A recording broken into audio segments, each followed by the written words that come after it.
So sir আমি কথা পাতিম এবাউট টাইগাৰট্ৰন। তো টাইগাৰট্ৰন কি হয়? টাইগাৰট্ৰন এনেকুৱা এটা প্লেটফৰ্ম যিটো প্লেটফৰ্মত আপুনি নিজেই মালিক হৈ ইনকাম কৰিবলৈকে পাৰিব। সকলোতকৈ ডাঙৰ কথা হ'ল কি ই decentralise global crowd funding matrix platform. Global লেভেলত আপুনি আপোনাৰ ব্যৱসায় এক্সপেণ্ড কৰিব পাৰিব। Crowd funding matrix programme means যিমানে ইয়াতে মানুহৰ সংখ্যা বাঢ়িব সিমানে আপুনি মেট্ৰিক্স প্লেন এটাৰ জৰিয়তে প্ৰফিট ইনকাম আৰ্ণ কৰি গৈ থাকিব। মেট্ৰিক্স প্লেনত সবচে ডাঙৰ কথা হ'ল কি আমি মাৰ্কেটত বিভিন্ন ধৰণৰ প্লেন পাইছোঁ। বাইনাৰী প্লেন পাইছোঁ, ফাষ্টেষ্ট গ্ৰয়িং প্লেন, বা ট্ৰাইনাৰী প্লেন পাইছোঁ, তিনিটা লেগ লৈ ইউনিলেভেল প্লেন পাইছোঁ। বিভিন্ন ধৰণৰ মাৰ্কেটত বিজনেছ প্লেন আছে মানে আৰ্ণ কৰাৰ কাৰণে বিভিন্ন কোম্পানীয়ে তাক ইউজ কৰে। কিন্তু সকলোতকৈ গোটেই পৃথিৱীত যদি আমি চাওঁ মেট্ৰিক্স প্লেন বৰ্তমান ট্ৰেণ্ড চলি আছে মেট্ৰিক্স প্লেনৰ।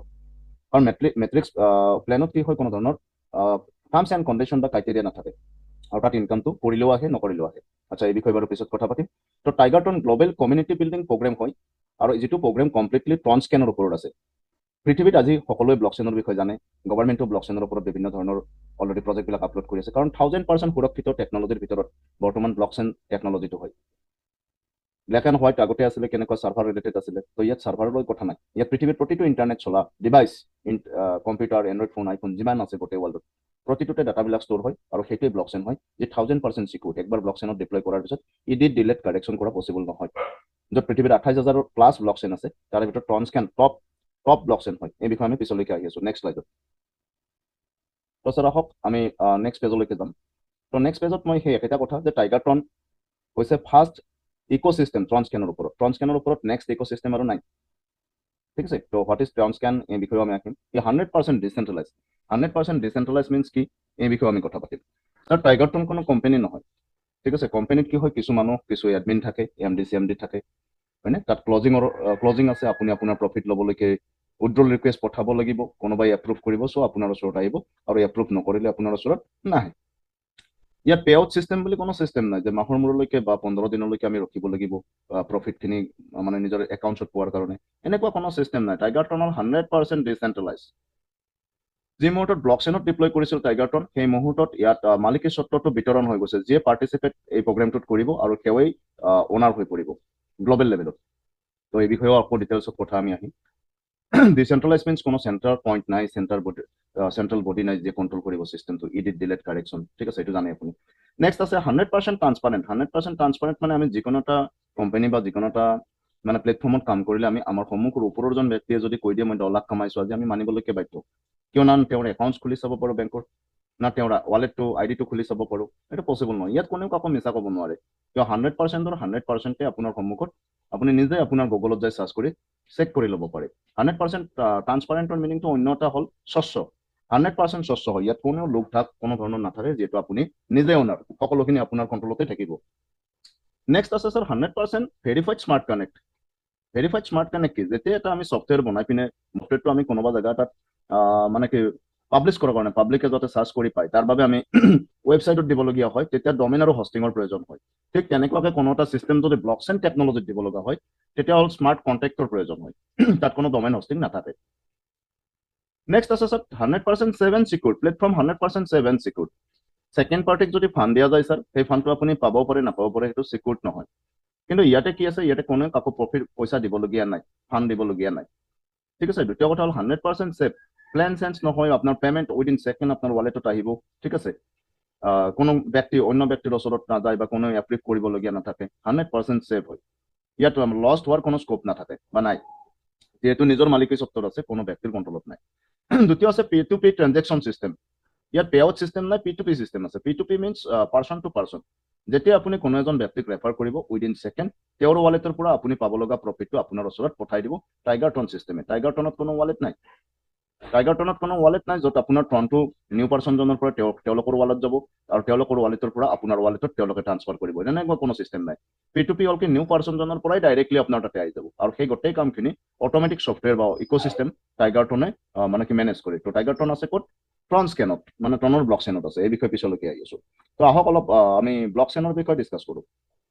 ব্লকচেন টেকনলজি 1000% সুৰক্ষিত। যে কিয় সুৰক্ষিত এই কথাটোৰ ওপৰত অলপ কথা পাতোঁ। যেতিয়াই এটা ছফ্টৱেৰ ডাইৰেক্টলি আমি পাব্লিছ কৰাৰ স্বাৰ্থত আমি চাৰ্ভাৰত দি দিওঁ, আমাৰ বেংকিং চিষ্টেমৰ কথা কৈছোঁ। আমাৰ বেংকিং চিষ্টেমৰ RBI সকলো বেংকৰ ডাটা, বেংকবিলাকৰ কোম্পানী হয়, তেওঁলোকৰ ডাটাবিলাক ক'ত থাকে? চাৰ্ভাৰত থাকে। চাৰ্ভাৰ যদি ডাউন থাকে, ঠিক আছে, বা চাৰ্ভাৰ যদি আপডেশ্যন চলি আছে, আপগ্ৰেড কৰি আছে তেওঁলোকে, তেতিয়াহ'লে আমি কোনো ধৰণৰ বেংকৰ একাউণ্টটো খুলি ট্ৰেনজেকশ্যন কৰিব নোৱাৰো বা নিজৰ অপেন কৰিব নোৱাৰো একাউণ্টটো। ইয়াৰ কাৰণটো হ'ল সমস্ত ডাটা, ছফ্টৱেৰটোৰ সমস্ত ডাটা বা বেংকৰ সমস্ত ডাটা অলৰেডি চাৰ্ভাৰটোৰ ওপৰত আপলোড হৈ থাকে একেটা জেগাতে, আৰু এই একেটা জেগাতে হৈ থকাৰ বাবে যিকোনো এজন হেকাৰে ইজিলি একাউণ্ট হেক কৰি খালী কৰা ৰেকৰ্ড বহুত আছে। লগতে তাত থকা ডাটাখিনি এডিট ডিলিট কৰাৰ কাৰণে যিটো মানে কণ্ট্ৰল কেপাচিটিটো কাৰ ওচৰত আছে? RBIৰ ওচৰত আছে। আপুনি মই গিল্টি কৰিলে আমাৰ কষ্টৰ ধনখিনি তেওঁলোকে আমাৰ ট্ৰেনজেকশ্যন কৰিব নোৱাৰা কৰি দিব পাৰে, আমাৰ একাউণ্টটো ব্লক কৰি দিব পাৰে, এভৰিথিং তেওঁলোকৰ কণ্ট্ৰলত থাকে। লাইক আমাৰ বহুত কোম্পানী মাৰ্কেটত আছে, তেওঁলোকৰ কণ্ট্ৰলত সকলোখিনি থাকে। আমাৰ ID টাৰ্মিনেট কৰিব পাৰে, সকলোখিনি কৰিব পাৰে। কিন্তু ইয়াতে ব্লকচেইন টেকনলজিত কি হয়, যেতিয়া এটা স্মাৰ্ট কণ্টেক্ট বনাই পিনে ছফ্টৱেৰটো বা চিষ্টেমটো অট'মেটিক কৰি ডিজাইন কৰি উলিয়াইছে, তো তাক আপোনাৰ পাব্লিকে যাতে পায়, পাব্লিকে যাতে নিজৰ অনাৰশ্বিপত কাম কৰিব পাৰে, তো ডাইৰেক্টলি স্মাৰ্ট কণ্ট্ৰেক্টটো ডাইৰেক্ট ডিপ্লয় কৰি দিয়ে ব্লকচেইনত। তো ব্লকচেইন কি এটা বাক্যত যদি বুজিব লগা হয়, যেতিয়া ব্লকচেইন নামৰ টেকনলজিটো ডিপ্লয় কৰে এটা ছফ্টৱেৰ, এই উইদিন এ ছেকেণ্ড পৃথিৱীত ইণ্টাৰনেট চলা সকলো কম্পিউটাৰতে, প্ৰতিটো কম্পিউটাৰতে তাৰমানে একেখিনি ডাটা বেলেগকৈ ষ্ট'ৰ হৈ যায়। সেইকাৰণে কোনো এটা ছিংগল কম্পিউটাৰত বা এণ্ড্ৰইড ফোনত ইণ্টাৰনেট চলা ডিভাইচত ষ্ট'ৰ হৈ যায়। যদি বিচৰা যায় ছফ্টৱেৰ ডেভেলপাৰে চিনি ডেফিনেটলি পাব। তেওঁ যদি এডিট কৰিবলৈকে বিচাৰে, কাৰেকশ্যন কৰিবলৈকে বিচাৰে বা ডিলিট কৰিব বিচাৰে ডাটাটো, পচিবল হয় ছাৰ তেওঁৰ ডিভাইচৰ পৰা। কিন্তু উইদিন ছেকেণ্ড বাকী ডিভাইচত সেই একেখিনি ডাটা ষ্ট'ৰ হৈ নাই জানো, তাৰ পৰা আহি ৰিষ্ট'ৰ হৈ যাব তেওঁৰ আকৌ সেই ডিভাইচটোত। ডেট মিনছ ইয়াক একবাৰ ডিপ্লয় কৰাৰ পিছত ব্লকচেইনত এডিট ডিলিট কাৰেকশ্যন কৰিব পচিবল নহয়। ইয়াতে মই অকণমান বাহিৰা কথা নহয়, কামৰ কথাই পাতো। বিটকইন বন্ধ কৰাৰ উদ্দেশ্যে বেংকবিলাক দেৱলীয়া হ'ব বুলি 10 বছৰ আগত বিটকইন পৃথিৱীৰ ইণ্টাৰনেটৰ পৰা ডিলিট কৰাৰ কাৰণে পৃথিৱীৰ প্ৰতিটো মেক্সিমাম গভৰ্ণমেণ্টে ট্ৰাই কৰিছিল। শেষ পৰ্যায়লৈকে যুঁজিছিল আমাৰ ইণ্ডিয়া গভৰ্ণমেণ্টে। তো যুঁজি পিনে দেখা পাইছোঁ যে যদি ইয়াক বন্ধ কৰিব লাগে, বিটকইনক ডিলিট কৰিব লাগে পৃথিৱীৰ ইণ্টাৰনেটৰ পৰা, নহ'লে বেংকিং চিষ্টেম দুৰ্বল হৈ যাব। তেতিয়াহ'লে দুটাই অপশ্যন আছে, পৃথিৱীৰ সমস্ত ইণ্টাৰনেট চলা ডিভাইচবিলাক এটা জেগাত আনি 30 ছেকেণ্ডৰ ভিতৰত প্ৰতিটো ডিভাইচত একেটা শ্বটতে ডিলিট কৰিব লাগিব। এটা শ্বটতে ডিলিট কৰিব লাগিব 30 ছেকেণ্ডৰ ভিতৰত, এইটো পচিবল নাই, নহয়। দ্বিতীয় অপশ্যনটো আছিল global internet system totally stop কৰি দিব লাগিব, এইটো পচিবল নহয়। কাৰণ ইণ্টাৰনেটতে মানুহ জন্ম পাই আছে, শেষলৈকে ইণ্টাৰনেটতে ভেণ্টিলেটৰ। তো ইণ্টাৰেষ্টিং কেছৰ গভৰ্ণমেণ্ট অফ ইণ্ডিয়াই কি কৰিলে, সৰ্বশেষত ইণ্ডিয়াত ডিজিটেল কাৰেঞ্চি বুলি নহয়, ডিজিটেল এছেট সম্পত্তি বুলি, যেনেকৈ ফিজিকেল এছেট আমাৰ গ'ল্ড আছে, ঠিক আছে, তেনেকুৱা ধৰণৰ আপোনাৰ ডিজিটেল এছেট বুলি বিটকইনক 30% টেক্স লগাই দি ৰেগুলেট কৰাৰ পাৰ্মিশ্যন দি দিলে। নট অনলি বিটকইন, 5টা ক্ৰিপ্টো দিছিলে, তাৰে ভিতৰত আমাৰ ট্ৰনো আছে। এই বিষয়ে পিছলৈকে আহি আছো। গতিকে ছাৰ 1000% সুৰক্ষিত হয়, পৃথিৱীৰ এক লগত ইণ্টাৰনেট বন্ধ নোহোৱালৈকে কোনো ধৰণৰ আপোনাৰ ইয়াত প্ৰভাৱ নপৰে, যি নেকি ব্লকচেইনত আছে। সেয়ে গভৰ্ণমেণ্ট অফ ইণ্ডিয়াই power supply, education department, vaccine related medical project আৰু বহুত ডাঙৰ ডাঙৰ প্ৰজেক্টবিলাক ব্লকচেইনত ডিপ্লয় কৰি আছে, যি নেকি আপুনি গুগল চাৰ্চ কৰিলে দেখিবলৈ পাব। কাৰণ 1000% সুৰক্ষিত, ঠিক আছে। আমাৰ ব্যৱসায়ৰ ক্ষেত্ৰতো আমাৰ প্ৰত্যেকজন পাৰ্টিচিপেটকে অনাৰশ্বিপ দি দিছে ব্যৱসায়ৰ ক্ষেত্ৰত যদি চাওক। কিন্তু ছেমি ব্লকচেইনো আছে। ছেমি ব্লকচেইন কিছুমান এনেকুৱা আছে যি নেকি ব্লকচেইনতো ডিপ্লয় কৰা আছে, কিন্তু মাজত তেওঁৰ কণ্ট্ৰলত ৰাখিব পৰা অনাৰশ্বিপ মানে কি এডমিন পেনেল সৰু কৰি ৰাখি থৈছে। গতিকে এইটো চিনি পাব লাগিব। তো টাইগাৰটন 100% পিয়ৰ ব্লকচেইনত আছে। এই বিষয়ে আমি পিছলৈকে ডিটেইলছত কথা পাতিম। তো আমি জানিবলৈকে পাৰিলো যে ব্লকচেইন 1000% সুৰক্ষিত টেকনলজি, যি নেকি আজিৰ ট্ৰেণ্ড হয়। তাৰপিছত টাইগাৰটন বুজিবলৈকে হ'লে আমি অকণমান বেছিক কথা পাতি লওঁ, কিয়নো অলৰেডি কি কয় এইখিনি জানা কথাই হয় ছাৰ, ঠিক আছে। গতিকে জানা কথাখিনি আমি অকণমান ৰিপিট কৰোঁ আহক, কাৰণ বুজাত সুবিধা হ'ব। প্ৰথম কথা হ'ল কি, আজি যিটো ট্ৰেণ্ড চলি আছে, গ্ল'বেল ট্ৰেণ্ড যদি আমি কওঁ, ক্ৰিপ্টো হয়। আজি যিমান মানুহে 2-3 মাহ প্ৰতিটো ছিংগল দিনত কৰৰো ইনকাম কৰি আছে, এইটো ক্ৰিপ্টোৰ যোগেদি পচিবল, য'ত নেকি বেলেগৰ যোগেদি পচিবল নহয়। ক্ৰিপ্টোৰ জৰিয়তে পচিবল হোৱাৰ দুটা কাৰণ আছে। ইয়াক অনলাইন আৰামছে কৰিব পাৰি, কোনো ফিজিকেল মুভমেণ্ট বা ফিজিকেল প্ৰডাক্টছ ইয়াতে নাই, চব কিছু ডিজিটেল হয়। আৰু আজি ক্ৰিপ্টো সকলোৱে বুজি পায়, কাৰণ ক্ৰিপ্টোৰ জৰিয়তে আপুনি এটা সময় ক্ৰিয়েট কৰি ল'ব পাৰে, 6 to 7 মান্থ, 1 year, যে আপোনাৰ সময় আপোনাৰ কাৰণে কাম কৰা আৰম্ভণি কৰিব। কিন্তু আমি কি কৰি আছো, মেজৰিটি পিপলে আমাৰ সময় বিক্ৰী কৰি আমি প্ৰফিট কামাই আছো। আহক ছাৰ আমি মেইন কথা কৈ আহোঁ, এভলিউশ্যন অফ মানি। এইটোৰ বিষয়ে নজনা মানুহ নাই। টকাৰ আপগ্ৰেশ্যন, টকাৰ সৃষ্টি কেতিয়া হৈছিল? বাৰ্টাৰ চিষ্টেম, 1500 শতিকাত বাৰ্টাৰ চিষ্টেমৰ জৰিয়তে মানুহে লেনদেন আৰম্ভণি কৰিছিল, যেতিয়া কাবিলা আছিলে। নিজৰ বংশধৰ নিজৰ এৰিয়াত থাকে, এটা বিশেষ এৰিয়াত। তো কেতিয়াবা চিকাৰ কৰি খায়, যেতিয়া কেতিয়াবা চিকাৰ কম হৈ পৰে, তো আনটো কাবিলাত আপোনাৰ বেছি চিকাৰ আহি যায়। তো তেতিয়া চিকাৰৰ বদলি তেওঁলোকৰ মানে খাদ্যবস্তুৰ বদলি আকৌ এওঁলোকে অল্টাৰনেট, তাৰ পৰা ট্ৰেনজেকশ্যন চিষ্টেম আৰম্ভণি হয়। ঠিক আছে, প্ৰথম ট্ৰেনজেকশ্যন চিষ্টেম বাৰ্টাৰ চিষ্টেম মাৰ্কেটত আহে জীৱ জন্তুৰ জৰিয়তে। ইয়াত চবচে মাইনাছ পইণ্ট আছিলে যে জীৱ জন্তু লগত লৈ ফুৰিব নোৱাৰি ট্ৰেনজেকশ্যনৰ বাবে। তো মানুহে মূল্যৱান ধাতু গল্ডকে ল'লে ট্ৰেনজেকশ্যন কৰাৰ কাৰণে। তো গল্ডটো কি হ'ল ছাৰ, গল্ডৰ ট্ৰেনজেকশ্যনটো আৰামছে হৈ যায়, আগতকৈ ইজি হ'ল। কিন্তু ইয়াতো ৰিস্ক ফেক্টৰটো যথেষ্ট আহি গ'ল, লৈ ফুৰিব নোৱাৰে, ৰিক্সি হয়, ঘৰত ৰাখিব নোৱাৰে, ৰিক্সি হয়। তো ইয়াৰ পিছে কি ৰজা মহাৰাজাৰ পদাৰ্পণ হ'ল মানৱ জাতিৰ মাজত, আৰু ৰজা মহাৰাজাই ডাইৰেক্টলি মেটেল কইন বনাই দিলে। মেটেল কইন মিনছ প্ৰথম তামৰ বনালে, তাতে মানুহে ডুপ্লিকেট কৰে, সেইটো নিগেটিভ পইণ্ট। নেক্সট ৰূপৰ বনালে, অলংকাৰ বনোৱা আৰম্ভণি কৰিল মানুহবিলাকে। তাৰপিছত সোণৰ, আকৌ সেই ৰিস্ক ফেক্টৰটো ইয়াতো থাকি থাকিল। ইয়াৰ পিছে গভৰ্ণমেণ্টৰ পদাৰ্পণ হয়, গভৰ্ণমেণ্টে আপোনাৰ, ঠিক আছে, তো পেপাৰ কাৰেঞ্চি মাৰ্কেটত আনি দিয়ে। তো পেপাৰ কাৰেঞ্চি কি হিচাপত বনোৱা যায়? কি হিচাপত বনাইছিল এট দ্য ফাৰ্ষ্ট গোটেই ৱৰ্ল্ডত নহয় US গভৰ্ণমেণ্টৰ আণ্ডাৰত US কিংডমৰ আণ্ডাৰত যিমানখিনি গ'ল্ড আছিল আৰু সেই গ'ল্ডৰ ওপৰত ডিপেণ্ড কৰি পিনে আপোনাৰ পেপাৰ কাৰেঞ্চি মাৰ্কেটত ৰেডি কৰিছিল গ'ল্ডৰ ভেলুৰ ওপৰত ডিপেণ্ড কৰি পেপাৰ কাৰেঞ্চি মাৰ্কেটত যেতিয়া আহিল আজিৰ নিচিনা সুবিধা নাছিলে তথাপিতো ছাৰ সেই একেটা প্ৰব্লেম ৰিস্ক ফেক্টৰটো ইয়াতো আছিল মই যদি আপোনাৰ ওচৰত সেই আগৰ সময়খিনিত গ'লো হৈ মানে আপোনাৰ কেলকাতালৈকে তো তেতিয়া মই পেপাৰ কাৰেঞ্চি লৈ যাব লাগিল ফিজিকেলি এটা বেগত ভৰাই পিনে আল্টিমেট ৰিক্সি ঘৰতো বেছি মাত্ৰাত ৰাখিব নোৱাৰে ৰিস্ক ফেক্টৰ তো ইয়াকে আপগ্ৰেড কৰাৰ উদ্দেশ্যে আপগ্ৰেডশ্যন আমি মানি লওঁ বা নলওঁ আৰম্ভণিতে বহুত মানুহে মানি লোৱা নাছিলোঁ কিন্তু পিছলৈকে মানিবলৈ বাধ্য কাৰণ আমি আপগ্ৰেডশ্যনৰ লগত ছাৰ চলিবই লাগিব নেক্সট আপগ্ৰেডশ্যন আছিল আমাৰ মাজত প্লাষ্টিক কাৰেঞ্চি আহিছিল ATM ডেবিট কাৰ্ড আৰম্ভণিত লৈছিলোঁ নে ছাৰ আমি একচেপ্ট মুঠে কৰা নাছিলোঁ কিন্তু কৰিবলৈকে বাধ্য আজি ATM নোহোৱাকৈ বাহিৰত যাব নোৱাৰোঁ ATM কাৰ্ড যেতিয়া আহিল ৰিস্ক ফেক্টৰটো টোটেলি নোহোৱা হৈ গ'ল ইয়ানি ATM বিচাৰক পইচা উলিয়াই লওক ফিজিকেল মানি বেছি পকেটত নালাগে ইণ্ডিয়াৰ ভিতৰতে যিকোনো ATMত আমি আপুনি প্ৰৱেশ কৰক এতিয়া চবচে ডাঙৰ কথাটো হ'ল কি ইয়াত সমস্যা আহিল লিমিটেশ্যনৰ সমস্যা আপুনি যিমানে ফাণ্ড নাথাকক যিমানে চিৰিয়াছ কণ্ডিশ্যন নহওক সন্মুখত যিমানে ফাণ্ড আপোনাৰ একাউণ্টত নাথাকক কিয় আপুনি লিমিটেড উলিয়াব পাৰিব দিনৰ দিনটোত 40,000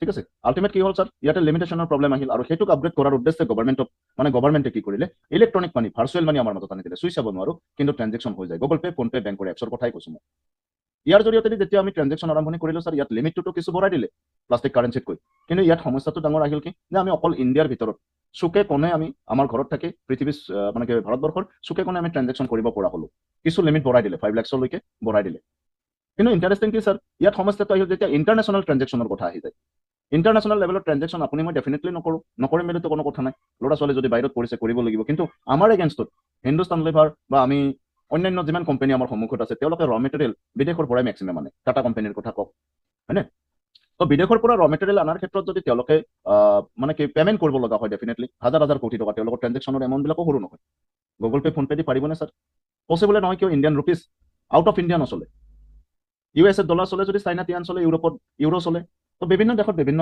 তেওঁলোকৰ দেশৰ কাৰেঞ্চি চলে আৰু এই কাৰেঞ্চিবিলাকৰ ভেলুও বেলেগ বেলেগ তো ইয়াতে ছাৰ এই ট্ৰানজেকশ্যন চিষ্টেমটোত প্ৰব্লেম আহিল ভেলুৱেশ্যনৰ ভেলুৰ প্ৰব্লেম আহিল $1 যদি US পঠাব লাগে দেন আমি 97 বা 93 ৰুপিজ যিটো থাকে সেইটো আমি ইণ্ডিয়ান ৰুপিজত পে' কৰিব লাগিব এক্সচেঞ্জত আফটাৰ দেট এক্সচেঞ্জে আমাক $1 বনাই দিব বা ইয়ানত যদি আমি ট্ৰানজেকশ্যন কৰিব লাগে 87 ৰুপিজ আমি ইণ্ডিয়ান ৰুপিজ পে' কৰিব লাগিব তাৰ এগেইনষ্টতে গৈ পিনে আপোনাৰ ইয়ান হ'ব এই যিটো ভেলুৰ প্ৰব্লেম আহিল ইয়াৰ লগতে আহিল লিমিটৰ প্ৰব্লেম কিয় আমাৰ INR Indian rupees already RBI নামৰ থাৰ্ড পাৰ্টিৰ জৰিয়তে ৰেগুলেট হয় গতিকে তাত লিমিটেশ্যনৰ সমস্যা থাকিবই এই টপিকটোৰ ওপৰত ৰিচাৰ্চ কৰি ঠিক আছে ৰিচাৰ্চ কৰিলে আপোনাৰ বিশেষজ্ঞ কিছু যি জাপানৰ পৰা যে গ্ল'বেল লেভেলত ভেলুৰ সমস্যাটো যদি দূৰ কৰিব পাৰে বহুত সমস্যা দূৰ হৈ যাব GDPৰ পৰা আৰম্ভণি কৰি চব তো এইটোৰ কাৰণে কি কৰিলে তেওঁলোকে এটা কমন মুদ্ৰা বনোৱা ট্ৰাই কৰিলে প্ৰচেছ কৰিলে আৰু সেই কমন মুদ্ৰাটো সাংঘাতিক চিকিউৰিটিৰ মাজত হাজাৰ হাজাৰ হাৰ্ড ডিস্ক প্ৰয়োগ কৰি তেওঁলোকে ৰেডি কৰি উলিয়ালে আৰু সেইটোৰ নামেই আছিল বিটকইন বিটকইনৰ বিষয়ে আজি ছাৰ সকলোৱে জানে কিন্তু আমিয়ে ইগনোৰ কৰিছিলোঁ বা সকলোৱে ইগনোৰ কৰিছিল মেক্সিমাম মানুহে ইগনোৰ কৰিছিল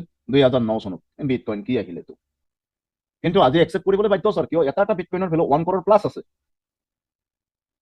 2009ত ইয়াৰ ভেলু কিমান আছে ছাৰ 6 ৰুপিজ আছিলে গ্ল'বেল লেভেলত ট্ৰানজেকশ্যন কৰাৰ কাৰণে পাব্লিকে প্ৰথমে ইয়াক কাৰেঞ্চি বুলি মানি ল'লে আৰু পিছলৈকে আজি যদি আজিৰ ডেটত আমি চাওঁ এজন ডেট তো বহু সংখ্যক দেশে ইয়াক কাৰেঞ্চি বুলি মান্যতাও দিছে আৰু বহুত সংখ্যক দেশ যেনেকুৱা ইণ্ডিয়া গভৰ্ণমেণ্টে আপোনাৰ পাৰ্মিশ্যন দিছে ডিজিটেল এছেট বুলি ইয়াক লেনদেনত ব্যৱহাৰ ফোনৰ জৰিয়তে বাৰু লেনদেন কৰিব নোৱাৰি নেকি ডেফিনেটলি পাৰি ঠিক তেনেকুৱাকৈ বিটকইনৰ জৰিয়তে লেনদেন কৰাৰ কাৰণে অলৰেডি ইণ্ডিয়াত চলি আছে 30% টেক্স লগাই দিছে তাৰে মাজতো কথা আছে টেক্স আপুনি পে' কৰিব লাগিব আল্টিমেট টেক্স লগোৱা মানে কি লিগেল নহ'ল জানো এতিয়া আহক বিটকইনতে প্ৰথম ইয়াক লিমিটলেছ ট্ৰানজেকশ্যন কৰাৰ সুবিধাৰ্থে ইয়াক কোনো অথৰিটিৰ কণ্ট্ৰলত দিয়া নাই না কোনো বেংক না কোনো গভৰ্ণমেণ্ট কাৰো কণ্ট্ৰলত দিয়া নাই ইয়াক এটা টেকনলজিৰ ওপৰত এৰি দিয়া হৈছে যাৰ নাম ব্লকচেইন অলপ আগত কথা পাতি উঠিছো এই হ'ল 1000% সুৰক্ষিত টেকনলজি পৃথিৱীৰ প্ৰতিটো ডিভাইচৰ মাধ্যমত ই ৰেগুলেট হয় কোনো অথৰিটিৰ কণ্ট্ৰলত নহয় সেইবাবে ইয়াত লিমিটেশ্যনৰ কোনোৱে লিমিট লগাই দিব নোৱাৰে লিমিটেশ্যনৰ কোনো সমস্যা নাই বা বিটকইনৰ ব্লকচেইন 2009ত ব্লকচেইনত ইয়াক দিয়ে আৰু 6 টকা ইণ্ডিয়ান ৰুপিজ ভেলু যিটো 6 টকা ভেলুত বিটকইনৰ ষ্টাৰ্টিং হয় ট্ৰানজেকশ্যন তো প্ৰথম ট্ৰানজেকশ্যনৰ পৰা সকলোখিনি গ্ল'বেলত মানে গুগলত চাই ল'ব পাৰিব এতিয়া ইণ্টাৰেষ্টিং কি ছাৰ আজিলৈকে বিটকইনৰ প্ৰাইচ ভেলু যে 1 CR হৈছে ইয়াৰ মুখ্য কাৰণটো কি এইটো এটা কুৱেশ্যন হয় ইয়াৰ কাৰণটো হ'ল কি ছাৰ দিনে দিনে বিটকইনৰ কোৱান্টিটি কমি যাই আছে প্ৰথমে বনাইছিল 21,000 মিলিয়ন মানে 21,000 কৰোৰ পিচ এটা বিটকইন বনাওঁতে হাজাৰ হাজাৰ হাৰ্ড ডিস্ক প্ৰয়োজন হয় যাৰ বাবে ইয়াক 21,000 কৰোৰ পিছে বনাবলৈকে সক্ষম হৈছিল বনাই ব্লকচেইনত দিয়াৰ পিছত নতুনকৈ আকৌ ইয়াক ডিজাইন কৰিব নোৱাৰে বা বনাব নোৱাৰে কিন্তু ব্লকচেইন টেকনলজিটো কি যে পৃথিৱীৰ সমস্ত ইণ্টাৰনেট চলিত ডিভাইচৰ মানে কি আপোনাৰ সমষ্টিয়ে ব্লকচেইন ডেট মিনছ এটা ট্ৰানজেকশ্যন যদি আপোনাৰ মোৰ মাজত হয় লাইক মই উদাহৰণ হিচাপে দিছোঁ মই আপোনাক 1 CR পঠাব লাগে 1 crore টকা পঠাব লাগে ঠিক আছে আমাৰ বেংকিং চিষ্টেমেৰে যদি যাওঁ বহুত ফৰ্মেলিটিছ আছে বহুত টাইম লৈ ল'ব GST টেক্স আৰু বহুত কিবা কিবি কিন্তু স্যাৰ এই একেটা ট্ৰেঞ্জেকশ্যন আপোনাৰ ৱালেটটোত যিটো ৱেব3 ৱালেট আছে তাত যদি ৰিচিভ এড্ৰেছটো বিটকইনৰ দিছে, মই যদি ইয়াৰ পৰা বিটকইন আপোনাৰ তালৈকে পঠাই দিছোঁ, এইটো মাত্ৰ কেইটামান মিনিটৰ ভিতৰত ট্ৰেঞ্জেকশ্যন কমপ্লিট হ'ব, আপোনাৰ 1 কৰোৰৰ বিটকইন আপোনাৰ হাতত পৰিব। এতিয়া ধৰি লওক আপুনি চাইনাত আছে, আপুনি কোম্পানী কিবাৰ অনাৰ, মই ৰ মেটেৰিয়েল অনাৰ ক্ষেত্ৰত পেমেণ্ট কৰিছোঁ। আচ্ছা, এতিয়া আপুনি চাইনিজ ইয়ানত কেনেকৈ কনভাৰ্ট কৰিব? মাত্ৰ 2 মিনিট। চাইনাত যিটো পপুলাৰ এক্সচেঞ্জ চলি আছে সেইটো আপুনি ডাউনলোড কৰি KYC কৰি ল'ব, আদাৰৱাইজ বাইনেন্স কৰি ল'ব, গ্ল'বেলি ইয়াক ইউজ কৰে। তো বাইনেন্সত চেলাৰসকল আছে, বায়াৰসকল আছে। তো বিটকইন কিনাৰ কাৰণে যোনটো মানে এমাউণ্ট লগাই পিনে তেওঁলোকে অৰ্ডাৰ লগাই দিছে, এমাউণ্টটো চিলেক্ট কৰক আৰু বায়াৰৰ ওচৰত চেল কৰি দিয়ক। আপুনি বিটকইনটো এক্সচেঞ্জৰ মাধ্যমত 1000% সুৰক্ষিত হয়। এক্সচেঞ্জৰ জৰিয়তে, এক্সচেঞ্জৰ বিচলীয়া এটা মিডিয়েটৰ, তেওঁ যদি পেমেণ্টটো আপোনাৰ একাউণ্টত দিছে, আপুনি চেক কৰক যে আপুনি আপোনাৰ একাউণ্টত পেমেণ্ট পাইছে। তাৰপিছত এটা বাটন আহি যায়, চুইচ এটা আহি যায়, এইটো দাবাই দিয়ক, তো অট'মেটিক গৈ পিনে আপোনাৰ বিটকইনটো যিমান টকা দিছে তেখেতে পেমেণ্ট কৰিছে সেই টকাৰ ওপৰত বেছ কৰি অলৰেডি তেখেতৰ তাতে বিটকইনখিনি গুচি যাব। আল্টিমেট 2 মিনিটত আপুনি মানে কি ইয়ানত কনভাৰ্ট কৰি ল'লে বা US আছে যদি ডলাৰত, ঠিক আছে।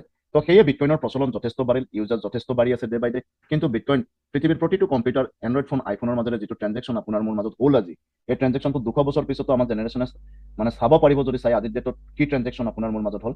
কাৰণটো হ'ল ট্ৰেঞ্জেকশ্যন যিটো ৰেকৰ্ডটো ডিলেট হৈ নাযায়, যিটো পৃথিৱীৰ প্ৰতিটো ডিভাইচৰ মাধ্যমত আছে। সেয়ে এই ট্ৰেঞ্জেকশ্যনটোত এনাৰ্জি খৰচা হৈছে, এনাৰ্জি খৰচা গেছ ফিজ বুলি ক'ব পাৰে।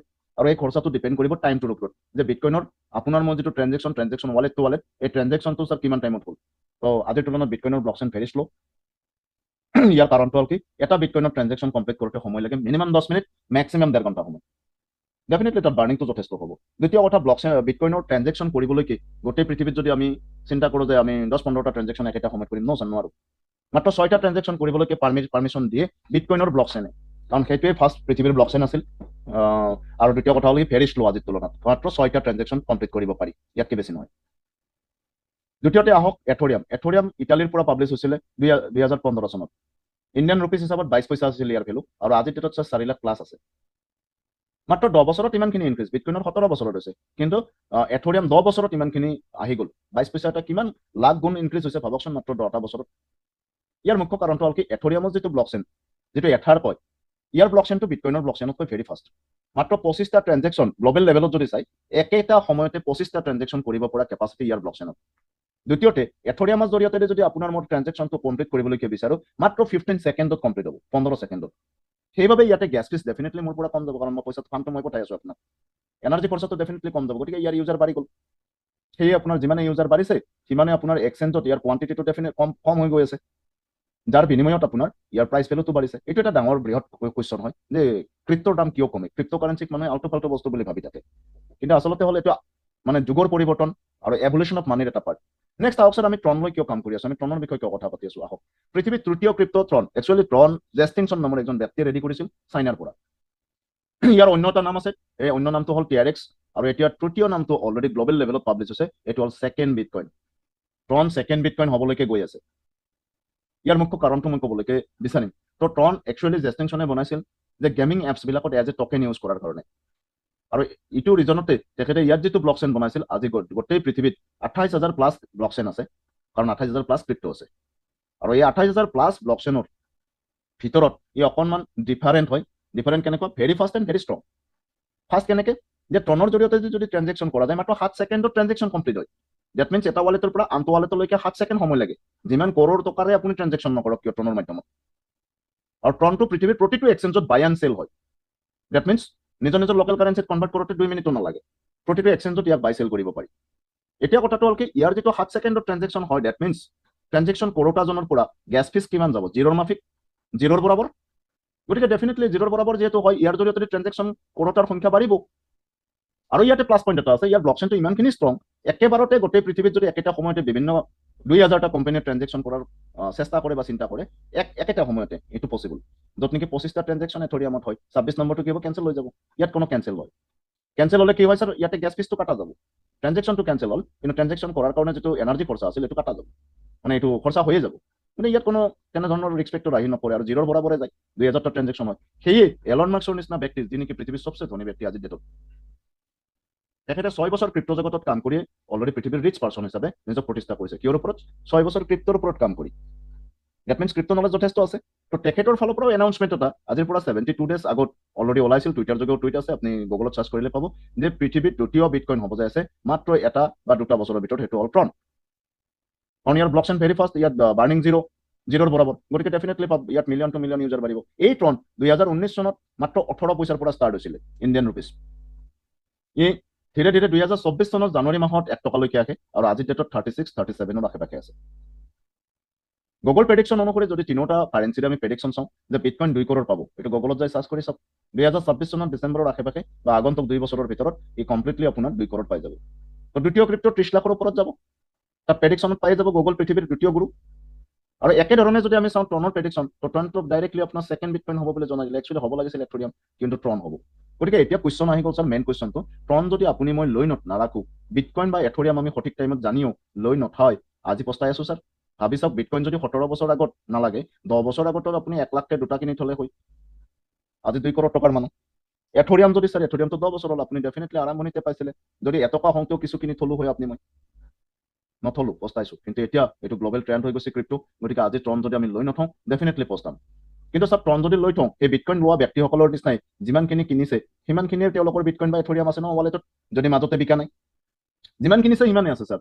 ভেলু বাঢ়িছে তো প্ৰফিট বাঢ়িছে, কিন্তু কোৱান্টিটি কেতিয়াও বঢ়া নাই। কাৰণ বিটকইনৰ ব্লকচেইনত কোনো ধৰণৰ কোৱান্টিটি বঢ়া প্ৰগ্ৰেম নাছিলে, এথৰিয়ামৰ ব্লকচেইনত নাই।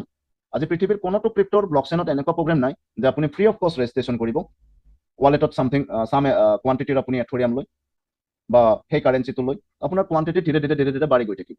কিন্তু ট্ৰনটো বেচিকেলি মই আগতে কৈছোঁ গেমিং এপছৰ কাৰণে বনাইছিল কাৰণে ট্ৰনৰ যিটো ষ্ট্ৰং ব্লকচেইন যাৰ নাম ট্ৰনস্কেন, আৰু এই ট্ৰনস্কেনত এটা বিশেষ প্ৰগ্ৰেম বিচাৰি উলিয়ালে ৰাছিয়াৰ পৰা কিছু বিশেষজ্ঞই 5 বছৰ আগত, আৰু সেই গ্ল'বেল কমিউনিটি বিল্ডাৰ প্ৰগ্ৰেমটো হ'ল টাইগাৰ ট্ৰন, যাৰ জৰিয়তে আমি ট্ৰন ইনকামো কৰিব পাৰোঁ লিমিটলেছ ডেইলি, আৰু আমি ট্ৰনৰ কোৱান্টিটিও বঢ়াব পাৰোঁ একো নকৰাকৈ, অনলি ৰেজিষ্ট্ৰেশ্যন কৰি। এতিয়া কোৱান্টিটি যদি আমি ইনক্ৰিজ কৰাৰ কথাটো ভাবোঁ, তেতিয়াহ'লে ধীৰে ধীৰে হ'ব।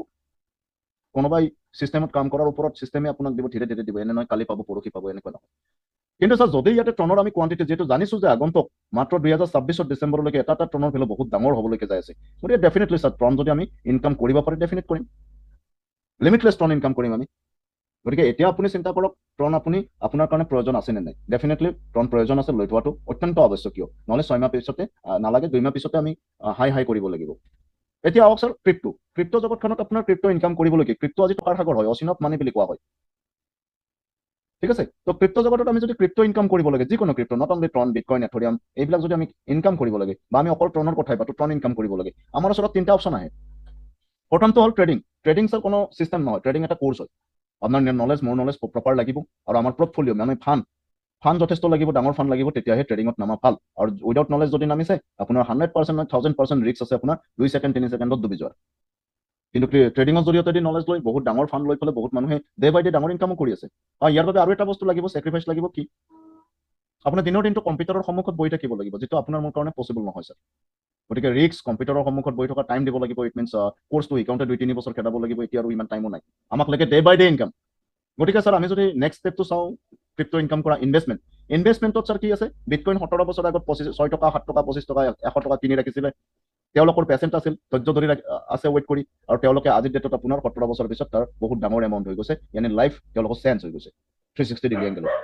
এইটোৰ কাৰণে কি আছে স্যাৰ, বহুত সময় ৰৈছে, হোল্ড কৰিছে, আৰু সেই ফাণ্ডটো বিটকইনত লগাই থোৱাৰ পিছতো তেওঁলোকৰ বেছিক যিটো লাইফত কোনো ধৰণৰ প্ৰব্লেম অহা নাই, তেওঁলোকে চলি গৈ আছে, এক্সট্ৰা চ'ৰ্চ আছে, চ'ৰ্চেৰে চলি গৈছে। আজি যদি ইনভেষ্টমেণ্টৰ কথা পাতো, তেতিয়াহ'লে স্যাৰ এগেইন মই বিটকইনৰ কথা পাতিম। বিটকইন 2 কৰোৰ হ'ব বুলি আপুনি মই চবেই গম পাইছোঁ।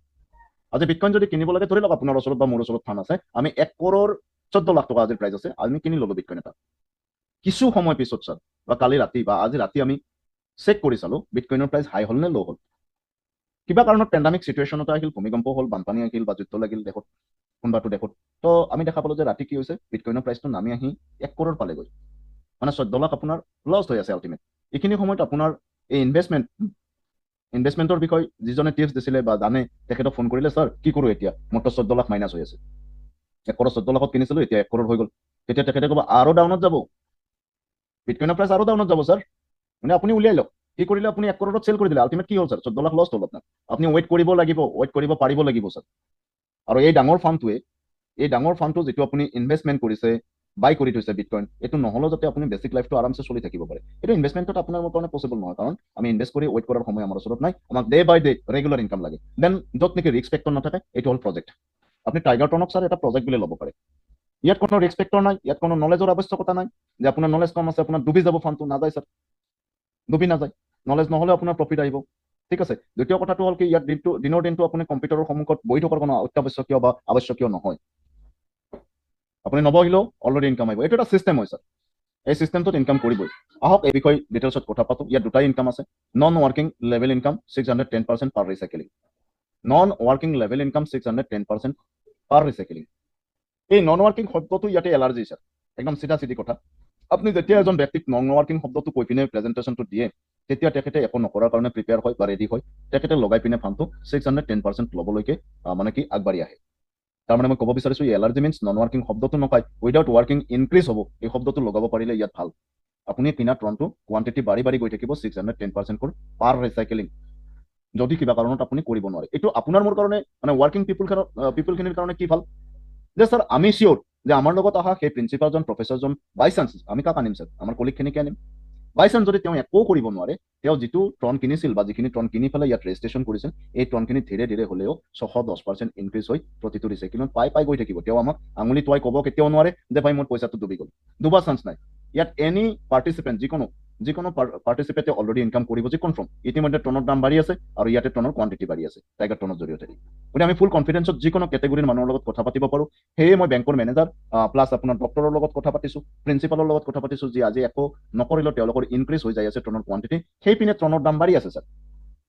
দুইটা চাইডেদি তেওঁলোকে প্ৰফিটত আছে, এইটো আমাৰ কাৰণে বহুত ডাঙৰ পজিটিভ হয়। যেতিয়া আমি প্ৰেজেণ্টেশ্যনটো দিম এইটো ক্লিয়াৰ কৰি দিয়াটো ভাল। নন ৱৰ্কিং লেভেল ইনকাম এইটো পাবই আপুনি, ধীৰে ধীৰে পাই গৈ থাকিব। কিন্তু স্যাৰ আমি আজিৰ ডেটত জড়িত হৈছোঁ, ধৰি লওক আজিয়ে যদি 1 লাখ ইনকাম কৰিব পাৰোঁ, এইটো পচিবল হয় ইয়াতে। কিয় দ্বিতীয় ইনকামটো চাওক, ইয়াতে আছে 1810% ৱৰ্কিং ইনকাম পাৰ ৰিচাইকেলিং 1810%। যিজনে ৱৰ্কিং কৰিব, ইয়াত ডাঙৰ পজিটিভ এটা আছে, যিজনে ৱৰ্কিং কৰিব ডেট মিনছ ৰেফাৰ কৰিব, ঠিক আছে, তো তেখেতে 1810% পাবই, লগতে 610% পাব। আল্টিমেট 2420% পাই আছে প্ৰফিট, ঠিক আছে। আমাক লাগে স্যাৰ ৱৰ্কিং পিপুল, প্ৰেজেণ্টেশ্যনত এই শব্দটো আমি কোৱাটো দৰকাৰ। এতিয়া আহক স্যাৰ 1810% 610% কেনেকৈ আমাৰ মাজত আহে। তাৰ আগতে ৰেজিষ্ট্ৰেশ্যন প্ৰচেছটো আমি জানি লওঁ। ৰেজিষ্ট্ৰেশ্যন প্ৰচেছটো স্যাৰ একদম ইজি ষ্টেপ হয়। যেনেকৈ গুগল পে, ফোনপে নেশ্যনেল আমাৰ আছে ন ৱালেট, নেশ্যনেল লেভেলত ট্ৰেঞ্জেকশ্যন কৰাৰ কাৰণে, তেনেকুৱাকৈ আপুনি Web3 ৱালেট ইণ্টাৰনেশ্যনেল ট্ৰেঞ্জেকশ্যনৰ কাৰণে প্লে ষ্টৰত বহুত পাব স্যাৰ। তাৰে ভিতৰত মই ৰিকমেণ্ড কৰিম টকেন পকেট বা ট্ৰনলিং প্ৰ', আৰু লেপটপৰ কাৰণে যদি কয় মেটামাস্ক, এইটো ডাউনলোড কৰি চিম্পল এটা ছেটিং আছে, ছেটিংটো কৰি ল'ব লাগে। ছেটিং কৰোঁতে এটা মন কৰিব স্যাৰ, 12টা চিকিউৰিটি ৱাৰ্ড ওলাব, কেতিয়াবা 24টাও ওলায়। এই চিকিউৰিটি ৱাৰ্ডটো আপুনি কোনো ব্যক্তিৰ লগত শ্বেয়াৰ কৰিব নোৱাৰে। বাই চান্স যদি কোনো ব্যক্তি আপোনাৰ চিনিয়ৰ বা কোনোবাই পাই যায়, তেওঁ আপোনাৰ ৱালেটটো এক্সেছ কৰিব পাৰিব, তেওঁৰ কণ্ট্ৰলত আনিব পাৰিব। এই চিকিউৰিটি ৱাৰ্ডটো আমাক কিয় লাগে স্যাৰ? যদি মোবাইলৰ পৰা এপছটো উৰি গ'ল, মোবাইলৰ পৰা এপছটো আনইনষ্টল হৈ গ'ল, নতুনকৈ ইনষ্টল কৰিব পাৰিব। যদি সেইটো কিবা কাৰণত আপুনি ৰাখি থোৱা নাই, আনইনষ্টল হৈ গ'ল, তাততো ট্ৰন সোমাই থাকিব, নকৰিলেও 610% ডাঙৰ কোৱান্টিটি হ'ব, সেইটো উলিয়াব কেতিয়াও নোৱাৰিব স্যাৰ।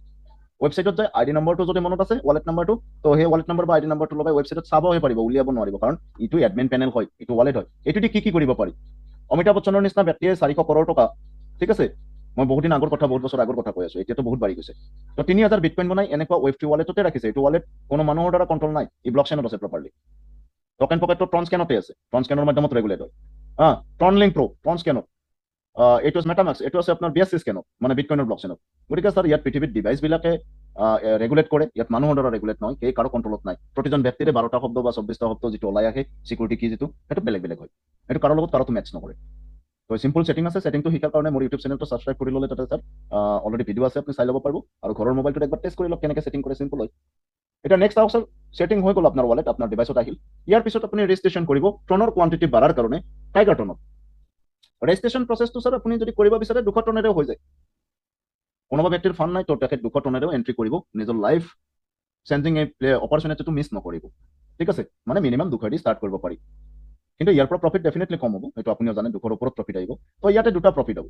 প্ৰথম প্ৰফিটটো হ'ল non working level income, automatic ধীৰে ধীৰে আপোনাৰ 200 টন বা যিটো লগাইছে, এইটোৰ ওপৰত আপোনাৰ ইনক্ৰিজ হ'ব টনৰ কোৱান্টিটি।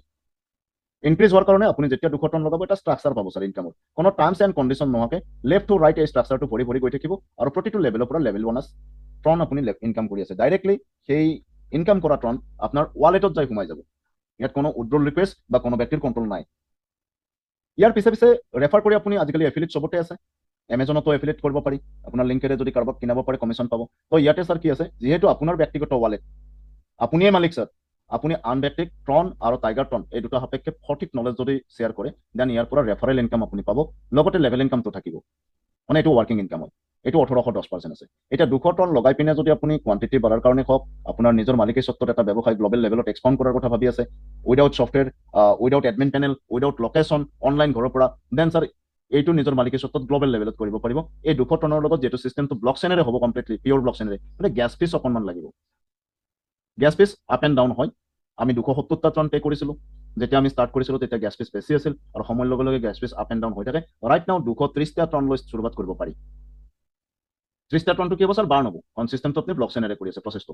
তো আহক নেক্সট ষ্টেপলৈকে আহোঁ। তো নন ৱৰ্কিং ইনকাম, এই শব্দটো মই আগতে কৈছোঁ, আমি আমাৰ কৰিবৰ লগত যেতিয়া কথা পাতিম, কাৰোবাক প্ৰেজেণ্টেশ্যন দিম, এইটো ক্লিয়াৰ কৰাবলগীয়া কথা। নন ৱৰ্কিং ইনকাম মানে অট'মেটিক ইনক্ৰিজ হ'ব আপোনাৰ টনৰ কোৱান্টিটি। কেনেকৈ? এটা চিষ্টেম যোগে হ'ব। চিষ্টেমত কোনো ধৰণৰ ছাৰ ৱালেট নাই, য'ত যিজনে টন লগাইছে বা আপুনি টন লগাইছে, টনটো যায় চিষ্টেমত জমা হ'ব, আৰু তেওঁলোকে কিবা ট্ৰেডিং কৰিব, কিবা কৰিব, আৰু আপোনাৰ টনো আপোনাক ঘূৰাই দি থাকিব, তেনেকুৱা একো নাই ইয়াতে। এইটো ক্ৰাউড ফাণ্ডিং প্ৰগ্ৰেম হয়। কেনেকুৱা চাব, বুজাৰ কাৰণে কৈছোঁ। 200 টন আপুনি লগাইছে বুলি ধৰি ল'লোঁ, 200 টন লৈছে, লৈ পিনে প্ৰথম শ্লটটো লৈছে, মানে প্ৰথম ষ্ট্ৰাকচাৰটো বাই কৰিছে আপুনি, বুজাৰ সুবিধাৰ কাৰণে কৈছোঁ। এইটো এটা লকাৰ হয়, আপুনি 200 টন লগাইছে, এনেকৈ ভাবিব পাৰে। মই আপুনি বুজাৰ কাৰণে কৈছোঁ, ধৰি লওক আপুনি প্ৰথম শ্লটটো বাই কৰিছে, ষ্ট্ৰাকচাৰটো এবাৰে বাই কৰিছে, কিন্তু বাৰ বাৰ এই ষ্ট্ৰাকচাৰটো খালী হ'ব, ফিল আপ হ'ব, খালী হ'ব, ফিল আপ হ'ব। ডেট মিনছ ৰিচাইকেলিং হ'ব, আৰু প্ৰতিবাৰত আপোনাক 610%কে কোৱান্টিটি বঢ়াই বঢ়াই দি থাকিব এই ষ্ট্ৰাকচাৰটোৱে। 200 টন আপুনি লগাইছে, উইদিন ছেকেণ্ড এইটো ষ্ট্ৰাকচাৰ কেনেকৈ পৰিব? আমিতো প্ৰথম নন ৱৰ্কিঙৰ কথা পাতিম। উইদাউট ৱৰ্কিং কেনেকৈ পৰে এই ষ্ট্ৰাকচাৰটো, আৰু ইয়াৰ পৰা প্ৰফিট কেনেকৈ আহিব, ক'ৰ পৰা ভৰিব, এই কুৱেশ্যনটো আমি ক্লিয়াৰ কৰিম। যেতিয়া 200 টন আপুনি লগাইছে ছাৰ, অন দ্য স্পট শ্লটটো বাই কৰিছে বুলি ধৰি লওক, ষ্ট্ৰাকচাৰটো বাই কৰিছে, বাই কৰাৰ লগে 200 টনটো ওপৰত 4জনৰ মাজত ভাগ হৈ যাব এজ এ প্ৰফিট। প্ৰথমজনে পাব 45% প্ৰফিট হিচাপে, ছেকেণ্ডত তেখেতৰ ৱালেটত যাব। তাৰ ওপৰজন ব্যক্তি পৃথিৱীত যিকোনো কোনোতে নাথাকক 10% যাব, তাৰে ওপৰজনৰ তাতে 20% যাব, তাৰে ওপৰজনৰ তাতে 25% যাব ছাৰ। এই তিনিজনে নন ৱৰ্কিং পালে, তেওঁলোকে একো কৰা নাই, আৰু এখেতে আপোনাক প্ৰমোট কৰিছিলে, তো 45% পালে। টোটেল কিমান পাৰ্চেণ্ট গ'ল ছাৰ? 100% ডিষ্ট্ৰিবিউট হ'ল। ইয়াৰ পৰা এটা টনো আপোনাৰ 200 টনৰ পৰা যি আপুনি লগাইছিলে, এটা টনো টাইগাৰ টন চিষ্টেমত যোৱাৰ কাৰণে নাই, কাৰণ ইয়াতে গোটেইটো ভাগ হৈ গৈছে চাওক। আৰু প্ৰচেছটোত যিটো বাৰ্ণ হ'ব, বাৰ্ণ হোৱা যিটো 30 টন, এইটো 150 টন, এইটো আগত পিডিয়া হয় 30 টন আজিৰ ডেটত, এই 30 টনটোতো ব্লক চেনত মানে বাৰ্ণ হৈ যাব, পুৰি যাব, বা গেছ ফিজ হিচাপে যাব। হ'ল। এতিয়া ছাৰ আপুনি একো নকৰা, ইনকামটো কমটো, গতিকে এই 4জনৰ ধৰি লওক এই 45% পোৱাজন মই। আপোনাৰ যেনেকুৱা ষ্ট্ৰাকচাৰ আছে 200 শ্লটৰ ষ্ট্ৰাকচাৰটোত প্ৰথম লেভেলত 2টা, মোৰোতো 2টা আছে ছাৰ। মই দ্বিতীয়জনক যেতিয়া ৰেফাৰ কৰিম, প্ৰথমজনটোতো আপুনি লেফ্ট চাইডে বহি গ'ল, লেফ্ট টু ৰাইটটো ইয়াৰ মেকানিজিমটো, আৰু টপটো বুটাম অট'মেটিক ফিল হ'ব। ছেকেণ্ডজন ছাৰ গৈ পিনে মোৰ লেফ্ট চাইডে বহি যাব, যিটো ঘৰ আছে, কাৰণ ৰাইট লেফ্ট ইয়াত আপুনি মই চিলেক্ট কৰি দিব নোৱাৰোঁ, অট'মেটিক। 3 নম্বৰটো কি হ'ব ছাৰ? মই 3 নম্বৰ যিটো ৰেফাৰ কৰিম, কাৰণ 1810% আছে, তো মইতো ৰেফাৰ কৰিমেই। 3 নম্বৰটো গৈ পিনে অট'মেটিক ছাৰ প্লেচমেণ্ট হ'ব আপোনাৰ লেফ্ট চাইডে, মানে মোৰে লেফ্ট চাইড ছেকেণ্ড লেভেলত, যদি আপুনি আছে লেফ্ট চাইড, তো আপোনাৰ তলত স্পিল অভাৰ হৈ পেলাই সোমাল। এই মানুহজন ধৰি লওক গুজৰাটৰ মানুহ, অলপ সময়ৰ কাৰণে। ইয়াৰ পৰা আপুনি কি পালে ছাৰ? 5% পাব, কাৰণ প্ৰথম লেভেলে 5% দিব আপোনাক। কিহৰ 5% ছাৰ? 200 টন লগাইছে যদি 200 5%, যদি 600 টন লগাইছে 600 5%, তেতিয়া 2টা শ্লট হ'ব, ষ্ট্ৰাকচাৰ 2টা পাব, 200 এটা 400 এটা। আকৌ যদি 3টা লগাইছে, তেতিয়াহ'লে 3টা, তো 3টাত 1400 টন, 1400 টনৰ ওপৰত 5% হ'ব। এইটো আপুনি কিমান টনৰ কোৱান্টিটি বঢ়াব, কিমান কিনি ৰাখিব, ডিজিটেল প্ৰপাৰ্টিটো আপোনাৰ কিমান ডাঙৰ বনাব, এজ ইউ লাইক। তাৰ ওপৰত 5% অন দ্য স্পট আপুনি পালে, আপোনাৰ ৱালেটত সোমাই যাব। কিন্তু যি কৰিব বিচাৰে কৰিব পাৰে, চেল কৰোঁ, ষ্ট'ৰ কৰোঁ, এইটো আপোনাৰ নিজৰ মৰ্জি। ইয়াৰ পিছে পিছে ছাৰ ধৰি লওক এই 10% পোৱা যিটো ওপৰত ছেকেণ্ড চিনিয়ৰ আছিল আপোনাৰ, ইয়াত কোনো চিনিয়ৰ শব্দটোৰ ভেলু নাই, বুজাৰ কাৰণেহে কৈছোঁ। ই কাৰোবাক ৰেফাৰ কৰিছে, ই অট'মেটিক আহি আপোনাৰ এইটো জেগাত সোমাই যাব, লেফ্ট টু ৰাইট আছিল ন, ইয়াৰ পৰাও 5% পাব। এইটো ধৰি লওক USA আছিলে অলপ সময়ৰ কাৰণে, তো 5%, ডেট মিনছ 10% প্ৰথম লেভেলৰ পৰা আপোনাৰ ওচৰত আহিল। 200 টন লগাইছেও যদি 20টা টন পালে, 1400 টন লগাইছেও যদি 140টা টন পালে, এইটো আপোনাৰ নিজৰ কথা। এতিয়া ছাৰ আকৌ প্ৰথম লেভেল ফিল আপ হ'ল ন, এতিয়া ছেকেণ্ড লেভেল ফিল আপ কেনেকৈ হয়? ছেকেণ্ড লেভেলত 4টা ঘৰ আছে, হ'ব পাৰে এই ৰাজস্থানৰ মানুহজনে ৰেফাৰ কৰিছে, তেনেকৈও ফিল আপ হ'ব পাৰে। আদাৰৱাইজ ওপৰৰ এই 4জনৰ ভিতৰত কোনোবাই ৰেফাৰ কৰিছে, ইটো আহি ইয়াতে প্লেচমেণ্ট ল'ব পাৰে, মানে আপুনি নিজে কৰা নাই, হয়তো ইহঁতে তলৰবিলাকে কৰিছে, নয়তো ওপৰৰ পৰা আহিছে। ছেকেণ্ড লেভেলৰ প্ৰতিটো ঘৰৰ পৰা আপুনি পাইছে 10% কৈ ছাৰ, 10%। আপুনি যিমান টন ৰাখিছিল তাত 10% কৈ প্ৰতিজনৰ পৰা, 4জন আছে ন, 40% টন ইনক্ৰিজ হৈছে আপোনাৰ। এই 40% টন ইনক্ৰিজ হওঁতে 10 দিনো লাগিব পাৰে, 2 মাহো লাগিব পাৰে, 2 ঘণ্টাটো হ'ব পাৰে, ডিপেণ্ড কৰিব ওপৰৰ আৰু তলৰ মানুহখিনিৰ ওপৰত। ইনক্ৰিজ হ'বহে লাগে আপোনাৰ কোৱান্টিটি, এইপিনে দামো বাঢ়ি যাই আছে, ভেলু বাঢ়ি যাই আছে। এইপিনে আহক ছাৰ 40% পাই আছে, 80টা টন পাইছে, যদি আপুনি 200টা টন লগাইছিলে। 80টা টনটো সৰু পোৱা নাই ছাৰ আপুনি, যদি আপুনি 5 লাখকে এটা টনৰ ভেলু ভাবি লয়, কাৰণ আগন্তুক 2 বছৰৰ ভিতৰত 5 লাখ নহয়, তাতকৈ বহুত ওপৰত যাব, 26 ডিচেম্বৰলৈকে বুম হ'ব, যিটো জানি আছো। এতিয়া ছাৰ চাওক, যদি আপুনি 1400 টন লগাইছিলে, এইটো 80টা হ'ব জানো? 560টা টন পাই আছে উইদাউট ৱৰ্কিং ছাৰ, ছেকেণ্ড লেভেলৰ পৰা, কাৰণ 1400 40% হ'ব। এইখিনি মেইন বস্তু। নেক্সট থাৰ্ড লেভেল আছে, থাৰ্ড লেভেলত 8টা ঘৰ আছে, এইটোও চেম ফিল আপ হ'ব, ওপৰৰ পৰা আহিব বা তলৰ মানুহখিনিয়ে কাৰোবাক ৰেফাৰ কৰিছে যেনেকৈ নহওক, আপোনাৰ ষ্ট্ৰাকচাৰ পৰিব, আৰু ইয়াৰ প্ৰতিটোৰ পৰা 20% কৈ পাব, 20%। 8জন আছে ন 160% আপোনাৰ ওচৰত আহি আছে কোনো বিজনেছে আজিলৈকে 160% প্ৰফিট দিব পৰা নাই আৰু টাইগাৰ টনত কি হৈ আছে উইদাউট ৱৰ্কিং 160% 3 নম্বৰ লেভেলৰ পৰা পাই আছে 320টা পাই আছে স্যাৰ 200টা লগাই পিনে এইটো আপুনি যেতিয়া ইচ্ছা তেতিয়া চেল কৰিব পাৰে কিন্তু ডাঙৰ কথাটো কি যদি 1400 লগাইছিল এইটো 2280টা হ'ব গতিকে বৰে স্লটকা বৰা যাদু ইয়াৰ বিষয়ে পিছলৈকে আহি আছো next sir automatic randomly feel up হ'ব ৰেণ্ডমলি এটাৰ পিছত এটা কণ্টিনিউৱাছ ফিল আপ হৈ গৈ থাকিব স্যাৰ আপোনাৰ ফ'ৰ্থ লেভেল আৰু ফ'ৰ্থ লেভেলত 16টা ঘৰ আছে 25% কৈ 16টা ঘৰৰ স্যাৰ পৰা 16টা ঘৰৰ পৰা আপুনি 400% পাই আছে মানে 200 টন যদি লগাইছিল 800 টন পাব যদি এইটো 1400 লগাইছিল 5800 টন পাব ইয়াতে 400% গোটেই পাৰ্চেণ্টটো যদি যোগ কৰে স্যাৰ ইয়াত আহি আছে 610% ষ্ট্ৰাকচাৰত 30জন মেম্বাৰ আছে অনলি ফিল আপ হ'ল আকৌ খালী হৈ যাব আকৌ আগৰ দৰে ফিল আপ হ'ব ডেট ইজ কল ৰিচাইক্লিং 610% মানে 200 টনৰ আপুনি 1220টা টন পাই আছে এই 1220টা টন যেতিয়া আপুনি চেল কৰে তেতিয়া যিটো ভেলু থাকে তাৰ 1 লাখকে যদি এটা টনত থাকে 10,000কে থাকে তো সেই ভেলুতে আপুনি পাব কিন্তু যদি এইটো 1400 টন লগাইছিলে দেন এইটো আপোনাৰ হৈ আছে 8,540টা টন খবৰ কথাটো হ'ল কি আগন্তুক 6 মাহৰ ভিতৰত স্যাৰ এই 4জন সিনিয়ৰ মই আপোনাৰ কথা কৈছো নহ'ব নেকি ডেফিনেটলি ডেম চিয়ৰ হ'ব বুকুত চপৰিয়াই ক'ব পাৰি যদি 300 মানুহ হয় স্যাৰ আপুনিতো মোৰ লগত আছে ন এই 30জনীয়া যিটো ষ্ট্ৰাকচাৰ এই ষ্ট্ৰাকচাৰটো আপোনাৰ পিছত 300 মানুহ হোৱা মানে এইটো 10 বাৰ ৰিচাইক্লিং নহ'ব জানো একো নকৰাকৈ 10 বাৰ যদি ৰিচাইক্লিং হয় স্যাৰ আপুনি কিমান গুণ পাই আছে 6100% পাই আছে স্যাৰ আপোনাৰ 200 টনৰ ওপৰত বা আপুনি যিটো লগাইছে 6100% তো কিমান হ'ব স্যাৰ 85,400 টন হ'ব যদি আপোনাৰ 1400 টনত আহে আৰু 200 যদি আহে 12,200 টন হৈ আছে কিনিছিল কিমান 200 কিনিছিল একবাৰে ইয়াত মই আৰু তো ইয়াতে কি আছে স্যাৰ 1400 টন যদি আমি লগাইছো ধৰি লওক ইয়াতে 6100% আহি যাব কিয় এইটো 30জনীয়া ষ্ট্ৰাকচাৰ হয় এইটো কিমান বাৰ ৰিচাইক্লিং হ'ব 10 বাৰ হৈ যাব আল্টিমেট স্যাৰ এইটো বাৰ ৰিচাইক্লিং কৰিব আৰু আপুনি কণ্টিনিউৱাছলি 610% প্ৰতিবাৰ ৰিচাইক্লিঙত পাই যাব যিটো লগাইছিল কোৱান্টিটি সেইটোৰ ওপৰত বেছ কৰি ইয়াতে লাষ্টৰ পিনে চাওক 4 নম্বৰ লেভেলত 4টা ঘৰ ৰেড কালাৰৰ আছে ইয়াৰ কাৰণটো হ'ল কি ইয়াৰ যিটো লেভেল ইনকাম 25% 25% 25 100 মানে কি আপোনাৰ 200% 25% কিমান হ'ল 200 এই টনটো 200টা টনটো এগেইন আপোনাৰ ৰিচাইক্লিং হ'ব খালী হ'ব এগেইন আপুনি আৰু পকেটৰ পৰা দিব নালাগে নেক্সট ইনকাম হোৱাৰ কাৰণে অট'মেটিক গৈ পিনে ইয়াতে প্লেচমেণ্ট ল'ব ষ্ট্ৰাকচাৰত আকৌ ওপৰত 4জনে আকৌ এবাৰ পাব এই 200ৰ পৰা প্ৰফিটটো যেনেকৈ আগতে পাইছিলে আকৌ এইটো ষ্ট্ৰাকচাৰ খালী হ'ব আকৌ আগৰ নিচিনা ফিল আপ হ'ব 610% পাব এইটো বাৰ আপোনাৰ লাষ্টৰ 4টা ঘৰৰ ফাণ্ডটো আপুনি নাপায় এইটো ঘৰ ডাইৰেক্ট প্ৰফিট হিচাপে ওপৰৰ 4জনক তালৈকে যাব আৰু সেই 4জনে কৰা এগেইন প্ৰফিটটো আপুনি 610% ল'ব পাৰিব এইটো কণ্টিনিউৱাছলি আপোনাৰ হৈ থাকিব কিন্তু এইটো ধীৰে ধীৰে হ'ব এইটো ডিপেণ্ড কৰিব ওপৰৰ 4জনে কিমান স্পীডত কৰিছে বা তলৰ মানুহখিনি কিমান স্পীডত কৰিছে দ্বিতীয় কথা ওপৰৰ এই 45% পোৱাটো মই বুলি ধৰি লওক আপোনাৰ নিচিনা ষ্ট্ৰাকচাৰ মোৰো আছে ন এইটো চাইডেও আছে এইটো চাইডে নেক্সট পাৰ্চন আছে তাৰো টিমটো আপোনাৰ নিচিনা সেম আছে গতিকে মোৰ ষ্ট্ৰাকচাৰত যিহেতু মই কাম কৰি আছো left to right fill up হ'ব প্ৰথম আপোনাৰ দুটা ফিল আপ হ'ব যিহেতু আপুনি লেফ্ট চাইডে আছে মোৰ তাৰে পিছত ইয়াৰ দুটা ফিল আপ হ'ব এইটো চাইডত থকা মানুহজনৰ সেইখিনি সময়লৈকে আপুনি ৱেইট কৰিব লাগিব গতিকে স্যাৰ নন ৱৰ্কিং পাউণ্টে কেতিয়াবা লেট হোৱাৰ কাৰণটো হ'ল কি আপুনি ষ্ট্ৰাকচাৰ ধৰি লওক এতিয়া আপুনি মোৰ ডাইৰেক্টত আছে এতিয়া মই কাৰোবাক ৰেফাৰ কৰিছো ই গৈ পিনে আপোনাৰ তলত পৰিছে ইয়াতে ঠিক আছে ধৰি লওক আপুনি কাম কৰা নাই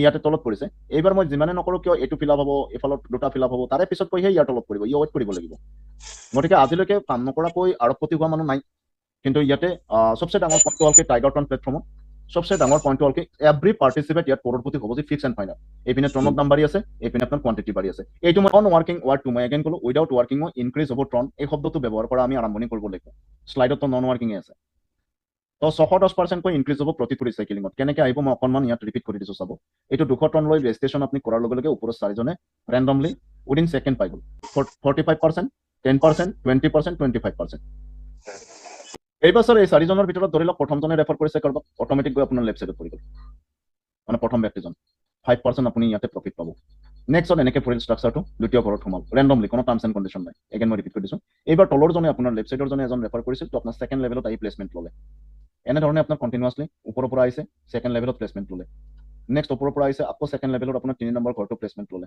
এনেকৈ টোটেল ষ্ট্ৰাকচাৰটো ফিল আপ হ'ব যিটো উইদাউট ৱৰ্কিং লেভেল ইনকাম পোৱা যায় আৰু ইয়াৰ পৰা প্ৰফিট পাব আপুনি এনেধৰণৰ যে প্ৰথম দুজনৰ পৰা 5% কৈ 10% দ্বিতীয়ৰ পৰা 10% কৈ ছেকেণ্ড লেভেলত 4জন আছে 40% তৃতীয় লেভেলত 8জন আছে 8জনৰ পৰা 20% কৈ পাব 160% আৰু আপোনাৰ ফ'ৰ্থ লেভেলত আছে 16 মেম্বাৰ 25% কৈ 400% টোটেল 610% এই প্ৰচেছটোত আপুনি ৰেজিষ্ট্ৰেশ্যন কৰোঁতে 200 টনৰ লগত এক্সট্ৰা গেছ পিছ আপুনি 70টা মান লৈ বা 50টা মান লৈ কৰক যি ৰৈ আপোনাৰ ৱালেটতে ৰৈ যাব বৰ্তমান কিন্তু 230টা হৈ আছে এইটো কথা মই আপোনাক ক'লো এতিয়া চাওক 3টা স্লট যদি লৈ ষ্টাৰ্ট কৰা যায় ডেট মিনছ আপুনি যদি মোক কুৱেশ্যন কৰে যে মই ডাঙৰ ইনকাম কৰিব লাগে 10 লাখ এইটো 200 টনেৰে পচিবল নহয় 2 মাহৰ ভিতৰত পচিবল হয় আপোনাৰ 1400 টনেৰে 1400 টন লগালে আপুনি এনেকুৱা ষ্ট্ৰাকচাৰ 200 এটা ষ্ট্ৰাকচাৰ পাব, 400 এটা ষ্ট্ৰাকচাৰ পাব আৰু 800 এটা ষ্ট্ৰাকচাৰ পাব।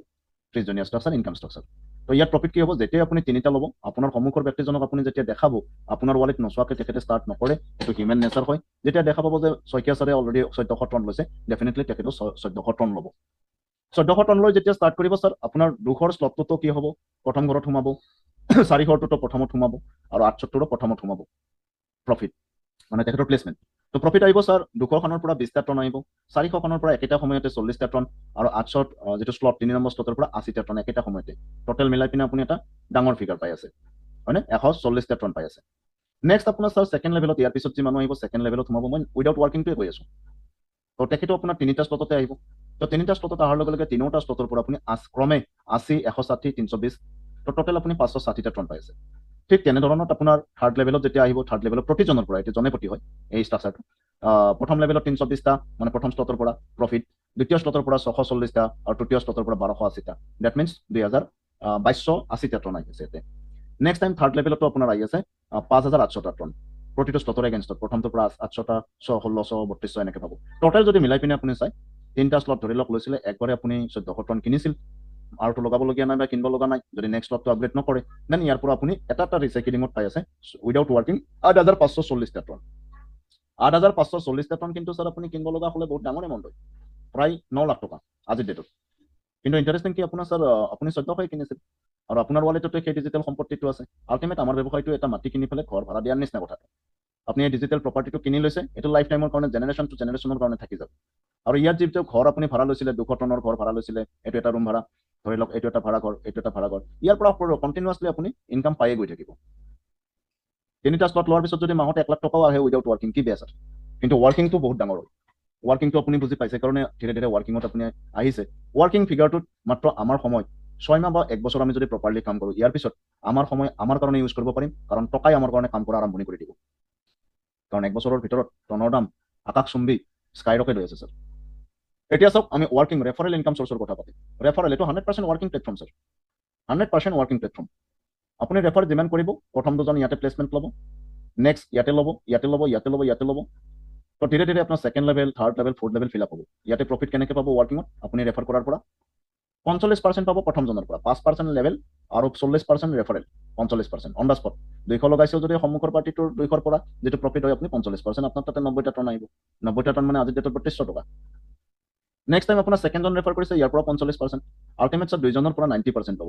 যদি এইটো 1400 টন লগাইছিলে, বাদ দিয়ক 600 টন লগাইছিলে, আপুনি 2টা শ্লট লৈছিলে আৰু যাক ৰেফাৰ কৰিছে 2টা শ্লটত কৰিছে, তো তেখেতৰ পৰা আপুনি ইনকাম মিনিমাম 11,000 টকা অন দ্য স্পট এজনৰ পৰা। মই টকাৰে কৈছো, এইটো যদি 1400 টন লগাইছিলে, যাক ৰেফাৰ কৰিব মিনিমাম প্ৰথম লেভেলত যদি তেওঁ প্লেচমেণ্ট লৈছে, দেন 23,000 টকা আৰম্ভণি, মানে 1400 টনৰ আপোনাৰ 45%, 630টা টন, 630টা টন 35 টকাকৈ মাৰিলে আপুনি 23,000 প্লাছ পাব আপুনি। ঠিক আছে, যদি এই দুটা ফিল আপ হৈ আছে, আপুনি নেক্সট ৰেফাৰ কৰিছে কাৰোবাক 3টা শ্লটেৰে, সি আহি ইয়াতে প্লেচমেণ্ট ল'ব আৰু ইয়াৰ পৰা তাৰ যিটো 1400 টন সি লগাইছিলে, 700 টন আপুনি পাব। 700 টন মানে আজিৰ ডেটত কিমান হ'ব ছাৰ? প্ৰায় 27,000 পৰা 28,000 টকা, যিটো কালি নৱজ্যোতি ছাৰে পাইছে, তেখেত টিচাৰ হয়, আপোনাৰ মোৰ সমবয়সীয়া হ'ব। নেক্সট ছাৰ থাৰ্ড লেভেল, এইটো লেভেল ধৰক ফিল আপ হৈ আছে, ইয়াৰ পিছত কাৰোবাক ৰেফাৰ কৰিছে, ইয়াতে প্লেচমেণ্ট ল'ব না, ইহঁতবিলাকে নন ৱাৰ্কিং পাব, উইদাউট ৱাৰ্কিং প্ৰফিট জেনেৰেট হ'ব আৰু এওঁলোক এক্টিভ হৈ যাব, কাম কৰাৰ কাৰণে ৰেডি হৈ যাব। ইয়াতে এইটো এটা প্লাছ পইণ্ট আছে, এওঁলোকে ৰেডি হৈ যাব কাম কৰাৰ কাৰণে, কাৰণ প্ৰফিট উইদাউট ৱাৰ্কিং পাইছে। ফ'ৰ্থ লেভেলৰ পৰা আপুনি কি পাই আছে? 60% পাব। তো মানুহজনে ছাৰ আহিছিল কিমান? 1400 টন লগাই পিনে আহিছিল, তাৰে 60% চাওক, বহুত ডাঙৰ এমাউণ্ট এটা, প্ৰায় 32,000 মান টকা, আপোনাৰ 31 to 32,000 টকা ইয়াৰ পৰা পাব। ইটো লেভেলত 32,000কে পাব, কেতিয়া? যদি 3 নম্বৰ আপোনাৰ থাকে। তো ইয়াতে প্ৰফিট কেনেকৈ আছে? প্ৰথম লেভেলৰ পৰা 45%কে পাব, 5% লেভেল, 40% আপোনাৰ ৰেফাৰেল, ছিংগল ওৱানৰ পৰা, তো 90% আহি আছে। নেক্সট লেভেলত আহি আছে ছাৰ, আপুনি ৰেফাৰ কৰাজনৰ পৰা 50%কে, 4জন কৰিছে 200%। নেক্সট আপোনাৰ 60%কৈ আহি আছে, 8জনৰ পৰা পাব 480%। নেক্সট আপোনাৰ 65%কৈ পাই আছে ছিংগল ওৱানৰ পৰা, কাৰণ 16জন আছে ইয়াতে, 1040% পাই আছে। 65% কেনেকৈ হ'ল ছাৰ? 25% লেভেল, ফ'ৰ্থ লেভেলৰ পৰা লেভেল ইনকাম 25% এজনৰ পৰা পায়, লগত 40%টো কমন, এইটো ৰেফাৰেল, কাৰণ আপুনি ৰেফাৰ কৰিছিলে অলপ। এই ষ্ট্ৰাকচাৰটো 30জনীয়া ফিল আপ কৰোঁতে ছাৰ কিমান সময় লাগিব? একেবাৰতে যদি 30জন বহাই দি এটা জুম মিটিং আমি কৰি দিওঁ, একেবাৰতে খতম, প্ৰপাৰলি মিটিংটো হ'ব লাগিব। ঠিক আছে, আকৌ যদি আমি ডেইলি দুজনকৈ কৰোঁ, তো 15 দিনত ছাৰ আমাৰ 30জনে প্ৰেজেণ্টেশ্যন চাই আছে, জনে চিষ্টেমটো চাইছে, টন যে দাম বাঢ়িব চবে জানে ছাৰ, কিন্তু টনৰ কোৱান্টিটি বাঢ়া প্লেটফৰ্মখনৰ বিষয়ে জানা নাই। সঠিক যদি জুম ছেশ্যনত ছাৰ বুম কৰোঁ ন, পাৰ্ট টাইম, দেন ইয়াতে চাব, ডেইলি 2টাকে কথা পাতিলেও মাহত 60টাৰ আধাও যদি মানুহ না কৈছে, ধৰি লওক নিগেটিভটো থাকে, 30জন আপুনি ৰেফাৰ কৰি আছে আৰু 1 মাহত এইটো ষ্ট্ৰাকচাৰ কৰি আছে, লৈছিল কিমান? 200 টন লৈছিল যদি আপুনি কিমান পাই আছে ছাৰ? 3620টা টন 3620টা টন মানে চাব পাৰি মই একবাৰ বুলি ক'লো তো আজি 35 টকাকে ধৰি লওঁ স্যাৰ 1,26,000 টাকা অন দা স্পট আহি আছে আপোনাৰ মানে এক মাহৰ ইনকাম যদি আমি 2 মাহত এইটো ৰিচাইকেলিং কৰোঁ যদি আমি একদিনত কৰোঁ তেনেকুৱা লিডাৰ্ছ আমাৰ লগত মোৰ লগত অহা নাই বৰ্তমান যে নেকি একেদিনাই এখন হোটেলত বা এটা ঠাইত 30জন মানুহ গেডাৰ কৰি দিব পাৰে ডেফিনেটলি 2 একদিনত পাম গতিকে ডেইলি ইনকাম ইয়াৰ পৰা 1 কৰোৰ 11 লাখ পৰ্যন্ত মানুহ ইনকাম কৰিছে তো ধীৰে ধীৰে স্যাৰ অলৰেডি এইটো বাৰ ৰিচাইকেলিং হ'ব আৰু বাৰ আপুনি ইয়াৰ পৰা সেই একেবাৰে ইনভেষ্টমেণ্টৰ ওপৰতে 1810% কৈ পাই যাই আছে প্ৰতিবাৰ ৰিচাইকেলিঙত নতুন ইনভেষ্টমেণ্ট আপোনাৰ তৰফৰ পৰা নালাগে প্ৰফিটৰ পৰা অলৰেডি এডজাষ্ট হৈ যাব এইটো ঠিক আছে এবাৰ আহক নেক্সট ষ্টেপ সৰি ইয়াতে স্যাৰ আপোনাৰ এই একেখন প্লেটফৰ্ম য'ত আপুনি নিজে মালিক হৈ আছে আপুনি 15টা ইনকাম চ'ৰ্চ তৈয়াৰ কৰি ল'ব পাৰে আজি যদি কোনোবা এজন নিৰ্দিষ্ট ব্যক্তিয়ে ভাবে যে মোৰ ওচৰত ডাঙৰ ফাণ্ড আছে দেন মই কিন্তু একো নকৰোঁ ভাই মই প্ৰফিট ডাঙৰ পাব লাগিব মই একোৱেই নকৰোঁ তো তেখেতে ধৰি লওক সেই ব্যক্তিজন আপুনি বা আপুনি বুলি ধৰি ল'লো আপোনাৰ ফাণ্ড আছে আজি এই 15টা স্লট একেলগে লৈ লৈছে আপোনাৰ কিন্তু টিম নাই আপুনি কাকো ৰেফাৰ নকৰে এতিয়া আমাৰ চিষ্টেমটোত কিমান মানুহ আছে 32,000 প্লাছ মেম্বাৰ্ছ অলৰেডি গ্ল'বেল লেভেলত আছে স্যাৰ সাউথ আফ্ৰিকাৰ পৰা আৰম্ভণি কৰি চবতে আছে US চাইনা চবতে আছে তো এই যে 32,000 মেম্বাৰ আছে ন পজিশ্যন লৈ ল'লে ইয়াৰ পিছত এই 32,000 এছ'চিয়েটৰ যাৰ 15খন স্লট আছে যাৰ 5খন স্লট আছে 6খন স্লট আছে তেওঁলোকে যিমান মানুহক ৰেফাৰ কৰিছে এভৰি ছিংগল ওৱানৰ পৰা ৰেগুলাৰ আপোনাৰ ওচৰত আহিব কাৰণ ইয়াৰ পিছত আকৌ আপুনি ৰিটায়াৰ্ড ইয়াৰ পিছত আপুনি কৰিব লগা নাই ফাণ্ড লগাইছে বছ দুনিয়াভৰ যিমান এই চিষ্টেমটোত টাইগাৰটনত মানুহ আছে সকলোৱে কৰি থকা কামৰ প্ৰফিট আপুনি লৈ আছে ৰিটাৰ্ণে এই 15খন স্লট একেলগে কৰিব পাৰোঁ ধীৰে ধীৰে প্ৰফিটৰ পৰা কৰিব পাৰোঁ 5টা স্লট লৈ পেলাই যদি কোনোবাই ষ্টাৰ্ট কৰিব পাৰে না প্ৰথম দিনৰ পৰাই লাখৰ ওপৰত ইনকাম হ'ব 3200 1600 800 4000 400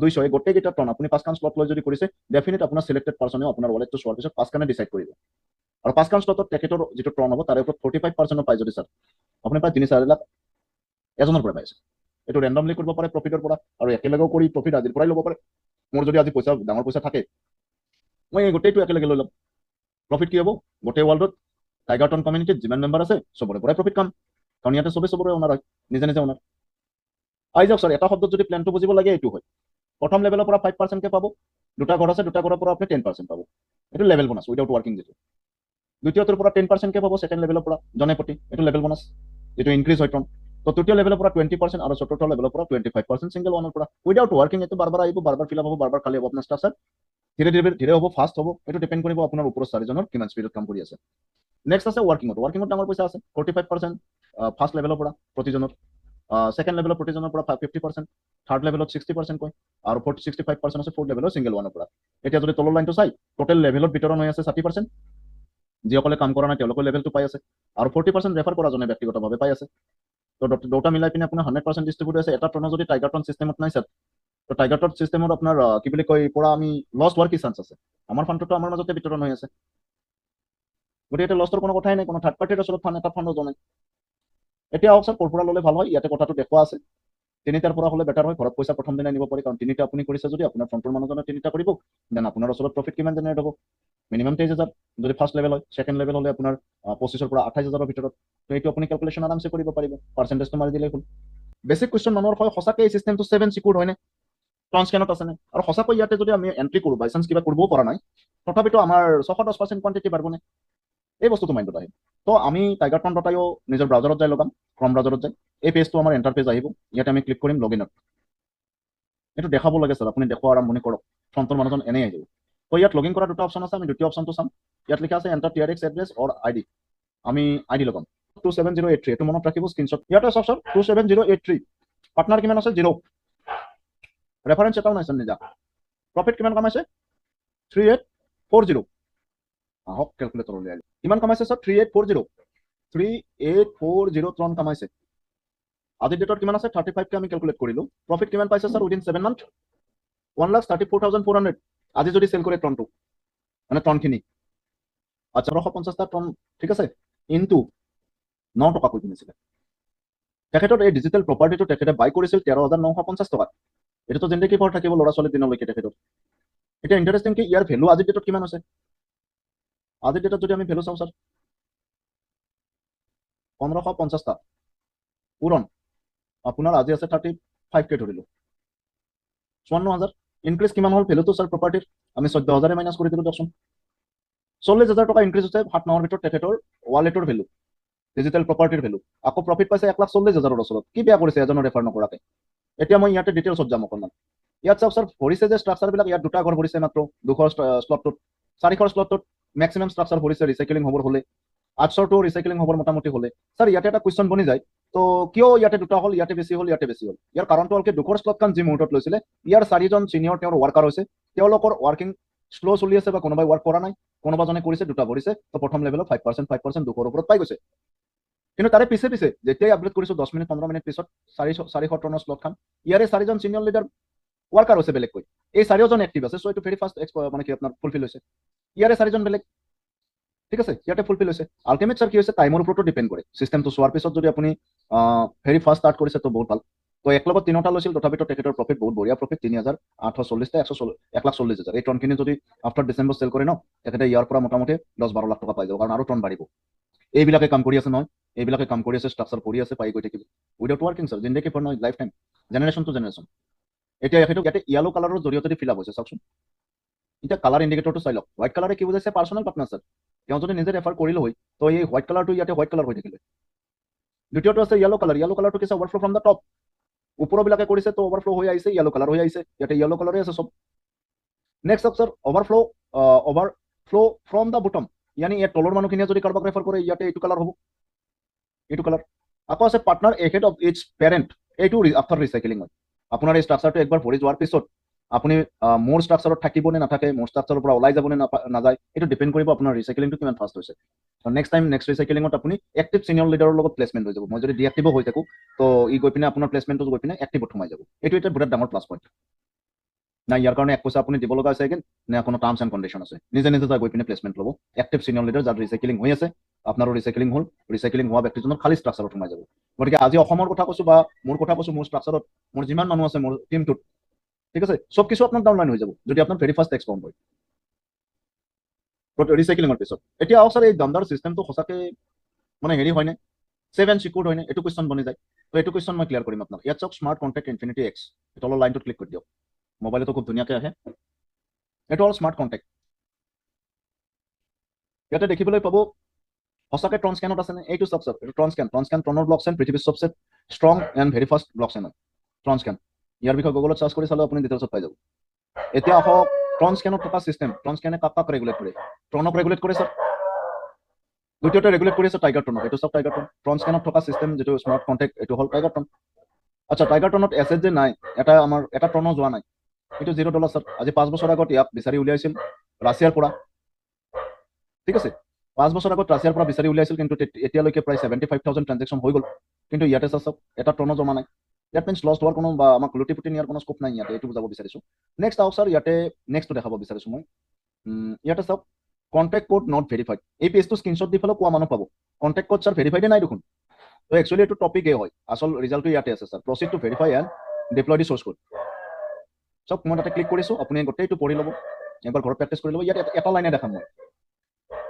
অপটিমাইজেশ্যন এক্টিভেটেড হৈ আছে that means smart connect verified ঠিক আছে অপটিমাইজেশ্যন এক্টিভেটেড এতিয়া স্যাৰ আহক মই এটা ষ্টেপ আকৌ পাব যাম মই আপোনাক ট্ৰানজেকশ্যন দেখাম গোটেই ৱৰ্ল্ডত কিমান টাইগাৰ ট্ৰণৰ জৰিয়তে প্ৰফিটেবল হৈ আছে প্ৰফিট পাই আছে মানুহবিলাক তেওঁলোকৰ ৱালেট চেক কৰিম ইয়াতে চাওক এইটো ট্ৰানজেকশ্যনছ আছে আপুনি চিষ্টেমটোৰ জৰিয়তে প্ৰফিট পোৱা প্ৰতিজন ব্যক্তিৰ মানে আপুনি চাব পাৰে চেক কৰি এইটো চাওক 11 ঘণ্টা ঠিক আছে 11 ঘণ্টা আগত স্যাৰ ঠিক আছে কোনোবাই প্ৰফিট পাইছে এইটো ৱালেটে পাইছে 200 প্ৰফিট পাইছে ট্ৰন 200 প্ৰফিট পোৱা মানে মোটামুটি 8,000 টকা পাইছে এইটো চাওক 11 ঘণ্টা আগত মানে এইটো ৰাতিৰ কেছ হ'ব কোনোবাই পাইছে ৱৰ্ল্ডৰ কোনোবাটো পাইছে 12,800 টন স্যাৰ 12,800 টন পাইছে 12,800 ton into 35 rupees that means তেখেতে কিমান পাইছে 4,48,000 টকা প্ৰফিট 11 ঘণ্টা আগত পাইছে এই ৱালেটটো যদি এই ৱালেটটোৰ বিষয়ে ডিটেইলছ চাব বিচাৰে ইয়াতে ক্লিক কৰক কপি কৰি নি পেলাই ট্ৰান্সকেনত আপোনাৰ ওপৰত সাৰ্চ বাৰত ইয়াতে দি দিয়ক তাৰ ৱালেটটো কমপ্লিট চাব পাৰিব প্ৰেজেন্ট টাইম তাৰ ৱালেটত কিমান জমা আছে কি কৰবালৈকে ট্ৰান্সফাৰ কৰিছে নে কি কৰিছে এ টু জেড চাব পাৰি ইয়াতে আহক স্যাৰ মই অকণমান শেষ কৰিবলৈকে ওলাইছোৱে ইয়াৰ আগত মই মেইন থিংটো দেখাম একবাৰ বেক কৰি যাম এগেইন প্ৰথম পেজলৈকে ছেভ এণ্ড চিকিউৰিটিৰ যিটো কুৱেশ্যন আছে এই কুৱেশ্যনটো 100% শেষ ইয়াতে হ'ব এইটো চাওক স্যাৰ এইটো টাইগাৰ ট্ৰণৰ আপোনাৰ কোডিং হয় ছফ্টৱেৰটোৰ ইয়াতে এডিট কৰিবলৈকে ট্ৰাই কৰকচোন ডিলিট কৰিব ট্ৰাই কৰক আপুনি মই বাদ দিয়ক যিজনে ইয়াক ডিজাইন কৰি ডিপ্লয় কৰিছিল চিষ্টেমত তেওঁ এডিট কৰিব নোৱাৰে ডিলিট কৰিব নোৱাৰে লগতে স্যাৰ ইয়াতে চাওক এইটো কোডিং হয় এইটো কেলকুলেশ্যন কোডিং এই যে ছেকেণ্ডত আপুনি ৰেফাৰ কৰা মানুহজনৰ আপোনাৰ ওচৰত ফাণ্ড যাব প্ৰফিট হিচাপে তাৰ পৰা হয়তো ওপৰৰ চাৰিজনে মানে ময়ো পাম কোনোবাই পাব, চাৰিজনৰ ভিতৰত হ'ব ছেকেণ্ডত এই কামটো এই কোডিঙে কৰে। এই কোডিংটো ডিলেটেবল এডিটেবল নহয় স্যাৰ, এইটো ব্লকচেইন ট্ৰনস্কেনতে আছে। গতিকে 1000% ছেভ এণ্ড চিকিউৰ প্লেটফৰ্ম এইটো টাইগাৰট্ৰন। আৰু ইয়াত বাদ দিয়ে যদি কিবা এনাদাৰ